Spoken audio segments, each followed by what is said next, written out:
Magandang buhay! Welcome back to our virtual class. I'm Teacher Reg, your virtual teacher in English Grade 4. In our previous lesson, you learned about realistic fictions. Realistic fiction is a genre that seems real but is not. Realistic means that something seems real, while fiction means stories that are not real. This time, you will learn about giving conclusions from realistic fictions. Learning to draw or give conclusions is a skill that develops over time. It is an important skill for readers to learn because it encourages them to pay attention to what they are reading, use what they know from life experiences, and look at the details and facts in the text as clues that will help them draw conclusions about what is meant but not explicitly stated. In this lesson, you will learn to develop your skills in giving conclusions to realistic fictions. A conclusion is a statement a reader makes after reading a passage in the story. To draw a conclusion, one can use the story clues or what you read in the text and use your own experience or what you already know to figure out things that were not fully explained in a story.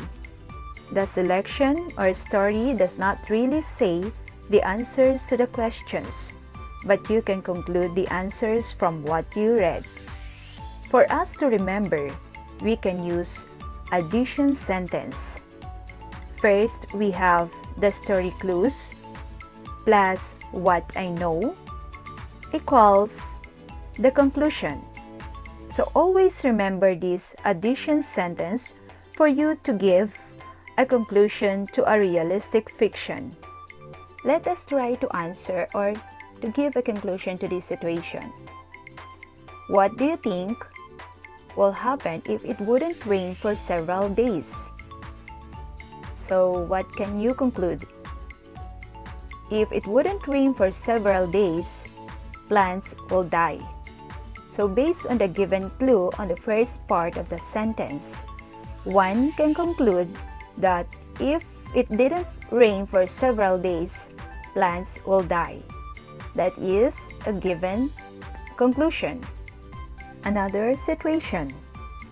What do you think will happen if you will not study diligently? So what can you conclude? So if you will not study diligently, you will get low grades. So based on the given clue again on the first part of the sentence, one can conclude that if you will not study diligently, you will get low grades. That is the given conclusion in the second situation. So let's try to analyze this one. If you see an empty plate of cookies, and then you see a toddler with crumbs on his face, you can give a conclusion that he ate the cookies even though you did not see him do it. In the text, first, you have to read the passage because that's where the clues are. Next, you have to search for clues like the crumbs on the toddler's face, or what you can directly see, or in the case of a text, what the author directly tells you. Lastly, using logic, reasoning, and prior knowledge, you can already give or draw a conclusion. So let's have our exercise 1. So what you're going to do is you are going to listen to the story that I am going to read to you. Then each item, read the paragraph and understand carefully. Then choose the letter that best gives the conclusion for the story. Miss Rainin politely excused herself and left the breakfast table. She was not feeling well. She had been resting in her cabin for some time when she smelled smoke. She thought it was from the machine room. Then she heard an alarm. Maybe it's just a foghorn. she said to herself. But when she opened her cabin door, she saw people running and going up to the upper deck. Smoke was everywhere. She grabbed a life jacket from under her bed and put on her overcoat. In a few minutes, she was outside her cabin. "This way," a man said. "I must find my brother," she said as she followed the man. "There is no time," the man said as he pushed her towards the lifeboat. Number 1. The smoke, people running and going up the upper deck, and the sound of the alarm are meant to give you A. A happy feeling, B. A funny feeling, C. A frightened feeling. The correct answer is letter C, a frightened feeling. Number 2. You can conclude that the action took place in the morning because blank. A. Miss Rainin was resting. B. Miss Rainin was reading. C. Miss Rainin left the breakfast table. The correct answer is letter C. Miss Rainin left the breakfast table. Number 3. You can conclude that the story took place blank. A. On a ship, B. On a train, and C. In an airplane.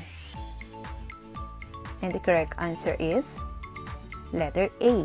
On a ship. Number 4. She grabbed a life jacket and put her overcoat.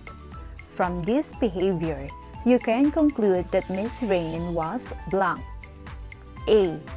Angry, B. Quiet and calm, C. Nervous and afraid. The correct answer is letter C. Nervous and afraid. "There is no time," the man said as he pushed her towards the lifeboat. From this sentence, you can conclude that the man wanted to blank. A. Help Miss Rainin, B. Talk to Miss Rainin, and C. Know where Miss Rainin was going. Did you get the correct answers? Good job! Now let's have our exercise 2. Read the sentences carefully and determine the conclusion. Are you ready? Let's get started! Number 1. Yana and Yona like to read books. They see many pictures and stories from it. They know how important books are. They learn and get information from it. So determine the conclusion from the sentences. And the correct answer is they know how important books are. Number 2. Edna can't eat. She can't even smile. Father will scold her. She has a fading marks. The correct answer is Father will scold her. Number 3. Jack was very happy. His friends congratulated him. His teacher praised him for getting 100% in the test. Jack will be at the top of the class again. Number 4. Darian studied hard. She prepared her homework. She recited in class. She participated in class activities.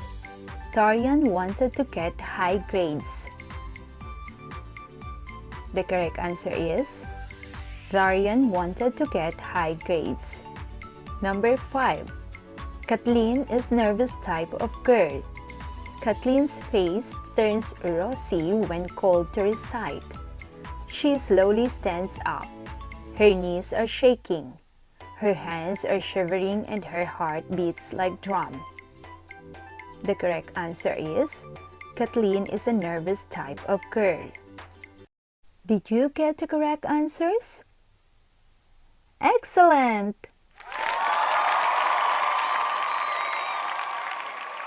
That's all for today. I hope you learned something new today. Again,